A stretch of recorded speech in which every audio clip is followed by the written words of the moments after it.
myself Ashima Agarwal. Welcome back to my YouTube channel Law for All. I hope you all are doing well. तो आज की video में हम ज़्यादा कुछ नहीं इम्पॉर्टेंट डॉक्ट्राइन्स डिस्कस करेंगे जो हमारे सिविल प्रोसीजर कोड 1908 में है। पहला है डॉक्ट्राइन ऑफ रेस सब जुडिस, जिसको कि हम स्टे ऑफ सूट्स के नेम से भी जानते हैं। ये डॉक्ट्राइन उन सभी मैटर्स, उन सभी केसेस से रिलेटेड होता है जो कि अभी पेंडिंग है कोर्ट में, जिनके रिगार्डिंग कोई भी ऑर्डर अभी तक कोर्ट के द्वारा नहीं दिया गया। ठीक है, तो ये क्या है, एक लीगल प्रिंसिपल है जो प्रिवेंट करता है simultaneous trial of two similar cases in different courts. कि अगर कोई एक केस है तो वो अलग अलग कोर्ट्स में ना फाइल किया जाए, एक को केस एक टाइम पे एक ही कोर्ट में फाइल किया जाए। बिकॉज अगर हम अलग अलग कोर्ट्स में एक ही केस को फाइल कर दें तो कॉन्फ्लिक्टिंग डिसीजंस भी आ सकते हैं। ठीक है, if a matter is already under the consideration in one competent court, then a second court with a similar jurisdiction cannot proceed with this case with same matters and same parties। वही बात कि अगर हमारा कोई case पहले से ही किसी competent court के अंदर है, ठीक है, कोर्ट की कंसिडरेशन में है, तो हम वही जो मैटर है किसी और कोर्ट के अंदर नहीं फाइल कर सकते with same matters and same parties. क्यों? वही रीज़न अगेन कि अगर हम अलग अलग कोर्ट्स में फाइल कर देंगे तो कॉन्फ्लिक्टिंग डिसीजंस आ सकते हैं। ठीक है, तो इसका ऑब्जेक्ट क्या है, इस डॉक्ट्राइन का मेन क्या ऑब्जेक्टिव है लाने का? First is to avoid the wastage of time because the courts are already burdened. देखो, अगर हम किसी एक केस को दो अलग अलग कोर्ट्स के अंदर फाइल कर दें तो इससे क्या होगा, कोर्ट का टाइम वेस्ट होगा। बिकॉज डिसीजन तो अकॉर्डिंगली लॉ के हित में ही लिया जाएगा ना, जो सही होगा डिसीजन उसके पक्ष में लिया जाएगा। तो इससे क्या होगा, अगर हम एक ही केस को दो अलग अलग कोर्ट्स में फाइल कर दे तो कोर्ट्स का टाइम वेस्ट होता है। तो टाइम वेस्टेज को अवॉइड करने के लिए इस डॉक्ट्रिन को लाया गया था। Second is to avoid the wastage of resources of the court. देखो, कोर्ट के रिसोर्सेज की भी वेस्टेज होती है। अब इतने सारे डॉक्यूमेंट्स होते हैं, ठीक है, इतने सारे लॉयर्स हैं, मतलब कोर्ट्स के रिसोर्सेज की भी वेस्टेज होती है। And the third is avoid the conflicting decisions. कि अगर हम एक ही केस को दो अलग अलग कोर्ट्स में फाइल कर दें तो डिसीजंस में भी अलग अलग आ जाए, तो इससे क्या होगा, कॉन्फ्लिक्ट्स होंगे अराइज। कि एक कोर्ट ने लॉ के अगेंस्ट डिसीजन ले लिया, एक ने लॉ के पक्ष में डिसीजन ले लिया। तो ये थे बेसिक ऑब्जेक्टिव इस डॉक्ट्राइन को लाने के। पहला, टाइम की वेस्टेज को अवॉइड करना। दूसरा, कोर्ट के रिसोर्सेज की वेस्टेज को अवॉइड करना। एंड तीसरा, कॉन्फ्लिक्टिंग डिसीजंस को अवॉइड करना। ठीक है, अब इसी डॉक्ट्राइन से रिलेटेड एक केस हुआ था जिसका नाम था MS Wings Pharmaceutical Private Limited versus MS Swan Pharmaceuticals and others. इस केस में क्या था, दो कंपनीज थी, दोनों मेडिकल कंपनीज थी। पहली थी wings pharmaceutical and second one is थी स्वान फार्मास्यूटिकल्स। तो इसमें क्या था कि जो प्लेंटिफ था, मतलब अलग अलग इसमें इन्होंने केस में पूरा अच्छे से नहीं बताया था कि प्लेंटिफ कौन था और डिफेंडेंट कौन था। In this case plaintiff filed a suit against the defendant company alleging the company for the using of trade name of their medicines and selling them in the same wrappers as that of the plaintiff।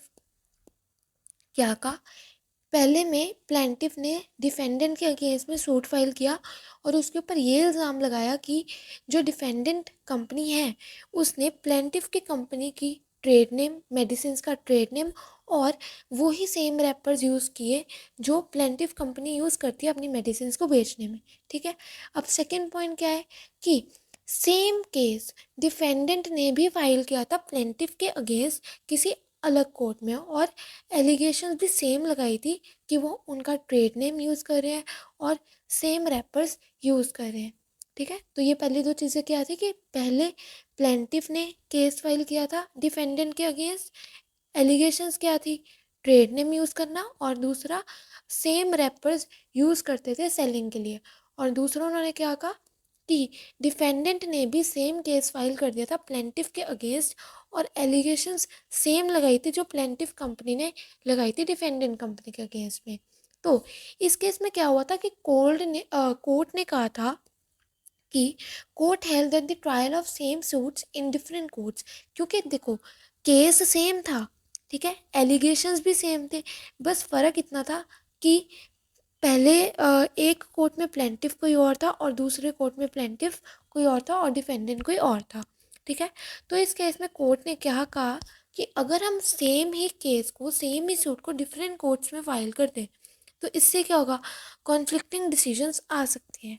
ठीक है, इसी से ही ये वाला doctrine आया था, that is doctrine of res sub judice which is also known as a stay of suits. ठीक है, तो अब ये केस था, ये केस का अगर आपको नेम भी याद रह जाता है तो मोर देन इनफ है। ठीक है, अब स्टे ऑफ सूट्स उर्फ जिसको हम कहते हैं कि रेस सबजुडिस, कौन कौन सी कंडीशंस में इस डॉक्ट्राइन को हम मान्य रखेंगे, कौन कौन सी कंडीशंस ऐसी होगी जिसमें हम इस डॉक्ट्राइन को एक्सेप्टेबल माना जाएगा।